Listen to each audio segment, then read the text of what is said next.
Hey, what's up? It's Matthew. I got Preston, and we got a GTI right here. Okay, it's a 2015 Volkswagen GTI Autobahn Performance Package 6-speed manual. Let's take a walk around this baby to show you what it's all about. Okay, right here we got the LED daytime running lights. These are super cool. Projector beams. We have cornering lamps, all that stuff. The red GTI brake calipers. Specific GTI wheels. Yeah, these are iconic. Everybody knows GTI when they see these. One big thing with the GTI is that it's a practical hatchback, okay? So you pop the trunk open, and you have tons of space. Looks good all throughout. I love this golf ball shifter to emphasize that it's a golf. It actually doesn't say golf one time on this entire car, but this is how you get your golf reference right there. The screen's pretty nice. It actually has like a sensor here, so it recognizes my hand gets close. So if you see up close, I don't touch the screen, it brings stuff up, which is cool. Really good sound system. It's a Fender. The speedo goes to 180. It definitely can't go that fast, but it still is cool to see. Just red accents everywhere. It's an awesome place to be. Super comfortable and quiet in here too. I even got this massive sunroof. And one cool thing about the GTI is they do this for a lot of Volkswagens and Audis, but I can actually have the roof open and the shade closed. So I can get fresh air, but I don't get, attacked by the sun. So it's pretty nice. So when we think about the GTI, we have to figure out, okay, what is this car supposed to be? Okay, the GTI has a long history. We're in the 7th generation right now, and the 8th generation is right around the corner. So, does it fulfill what the responsibility of the GTI is? So the GTI is supposed to be a practical car, okay? It's the very first hot hatchback. So it's the practical car that's also a little bit fun to drive that you can take out on weekends and have a good time with, go on some curvy roads. Then it's also the car you can go downtown, find a parking spot really easily because it's small, you get great gas mileage, and then you have plenty of luggage space. So does this car fulfill those responsibilities? And that's kind of what we're going to want to talk about today. So, hot hatchback. Let's talk about the hot portion, okay? The performance portion of the Mark 7 GTI. Okay, I already said this car has the performance package. Okay, that gives it 10 extra horsepower. In the European market, that gives it 230. In the American market, it gives 220. It gets a limited slip differential in the front, and then also the dynamic chassis control, which is really key. When I was looking for a GTI, since this is actually my personal car, I had to have that performance package because of the dynamic chassis control. So what that does, okay, it'll adjust the dampers to be either sharper or softer. So if I put it in comfort, you can really feel the body roll, okay, because the dampers are a lot softer, so the car's rolling about. If you put it in normal, it's still quite comfortable, but you feel a little bit less roll on the car. Sport mode will really stiffen up the suspension. It makes it a lot bumpier. It's still pretty comfortable. Makes it a lot bumpier, but the body roll is diminished a ton. For being a hot hatchback, it actually corners pretty flat. It also stiffens up the steering response. So it's an electric steering rack.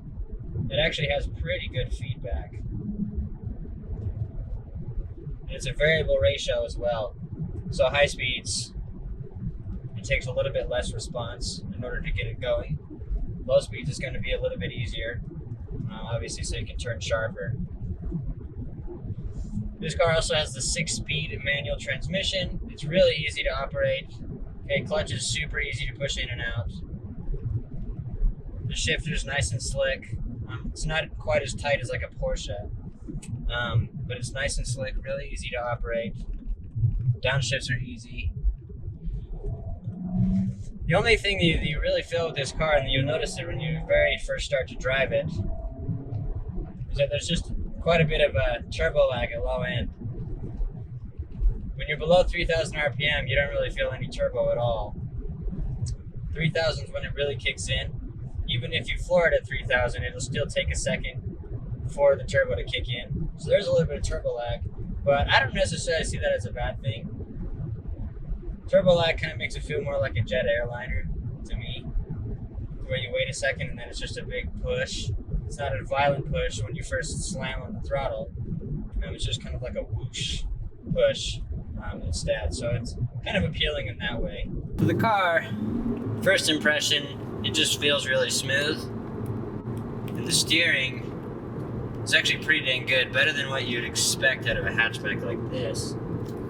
You can actually adjust it here, so if you hit this mode button, you'll have the different drive modes there. Comfort, obviously the steering is super light, loose, easy to turn. Sport, it really tightens it up. It's an electric steering rack, but it's a really good one. Since it's a turbo 4-cylinder, there is a little bit of turbo lag. The car doesn't really do too much until you get to about 3,000 RPM, but that's when it really gives you a nice shove. Being a 6-speed manual, the clutch is super easy to operate. And the shifter is pretty good. It has a little bit of play in it. It's not super direct, but it's very slick. Downshifts are easy. Rev matching is easy. And it feels very stable at high speed. And then with the GTI brakes, they're pretty good. I've never have I, after driving this car hard, felt as though the brakes were fading. But of course I never driven it on a track, because there's not a track where I live. On some gravel here. But it grips pretty well. I don't really have a performance tires on this since I drive it all year round. But it grips really well. It has a limited slip differential in the front that comes with the performance package. That just allows the front end to really grab. Even in the snow, it's actually really, really impressive for just a hatchback, front-wheel drive hatchback.